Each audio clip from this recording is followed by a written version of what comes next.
बुढ़ापे में ही बीमारियां होती हैं। और मेडिकल फैसिलिटी दी जाए पति पत्नी को। अपने अधिकारों के लिए संघर्ष कर रहे हैं, कोई भीख नहीं मांग रहा है कि सरकारी पेंशन से आपको 10% अधिक मिलेगी।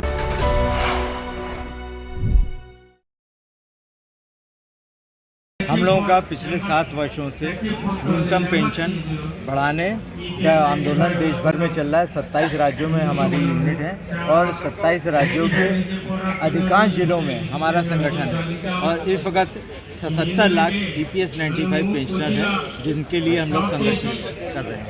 तो जो हम लोगों का ये मांग है कि न्यूनतम पेंशन 1000 रुपये से बढ़ा के 7500 रुपये की जाए।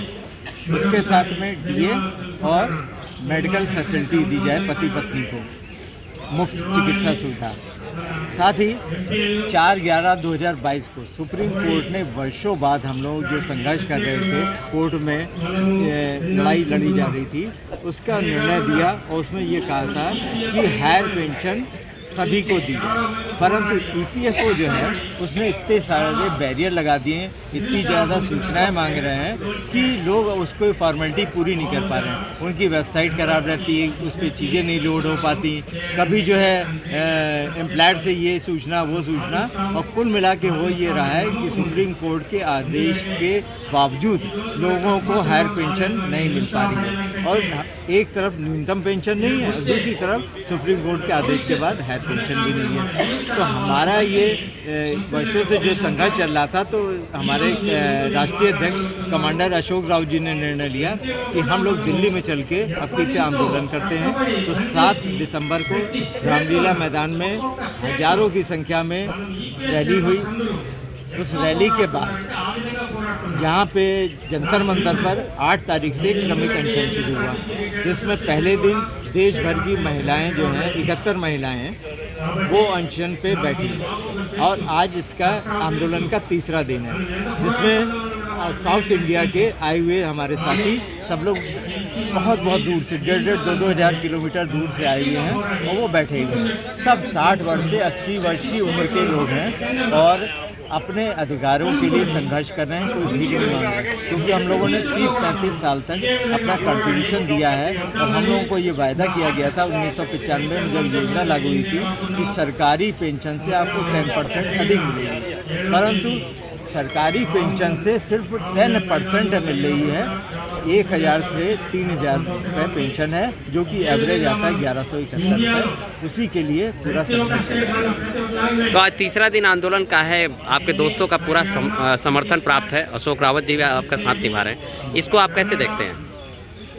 अब ये मैटर कल काफ़ी हाईलाइट हुआ है। ABP news 24, times now, ETV, इन सब पे ये प्रसारित हुआ है और काफ़ी लोगों के फ़ोन आ रहे हैं। कई सांसदों ने जिन्होंने वायदे किए थे कि हम आपके काम को आगे बढ़ाएंगे, आपकी मांगों को मंजूर करने में अपना सहयोग देंगे, उन लोगों के भी फ़ोन आ रहे हैं कि आप लोग ऐसा न करिए क्योंकि वयोवृद्ध लोग हैं। पर अब की हम लोग सुनना नहीं चाहते, क्योंकि वायदे हम लोग को 7 साल से किए जा रहे हैं और पूरे नहीं किए जाते हैं। तो अब की जब तक लिखित रूप से नहीं मिल जाएगा, हम लोग उसको यहाँ से मंच को छोड़ेंगे नहीं और नियमित रूप से हमारा अनशन जारी रहेगा। अच्छा, 2024 में मोदी जी का चुनाव भी होने वाला है, मतलब ये लोकसभा का चुनाव होने वाला है। क्या लगता है कि इस आंदोलन का असर होगा सरकार पे? निश्चित रूप से होगा। तो कहते नहीं कि कुछ दवाएं जो हैं साइलेंट किलर होती हैं। ये वयोवृद्ध लोग हैं, ये गेट नहीं फांद सकते, रास्ते नहीं रोक सकते। पर यह है कि आप एक बात समझ लीजिए, अगर परिवार में भी कोई बुजुर्ग होता है तो लोग उसका आशीर्वाद लेते हैं ना। दवाएं नहीं ले सकते, अगर किसी तरह गैस का सिलेंडर ले लिया तो उस पर पकाएंगे क्या? उसके लिए भी तो सामग्री चाहिए। 1170 रुपये एवरेज में क्या कहते हैं? Thank you sir, thank you. आप कैसे देखते हैं इस आंदोलन को? लखनऊ से मैं ये प्रधानमंत्री मोदी जी से विनम्र निवेदन करना चाहता हूँ कि आप कहते हैं कि सबका साथ, सबका विकास, सबका विश्वास।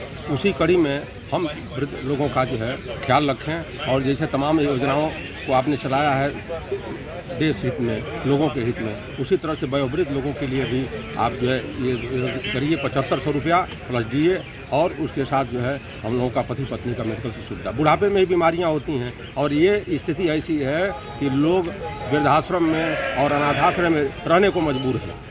इतनी बुरी दशा है। अब लोग हर साल, हर महीने समझिए देश में करीब 200 लोग मर रहे हैं।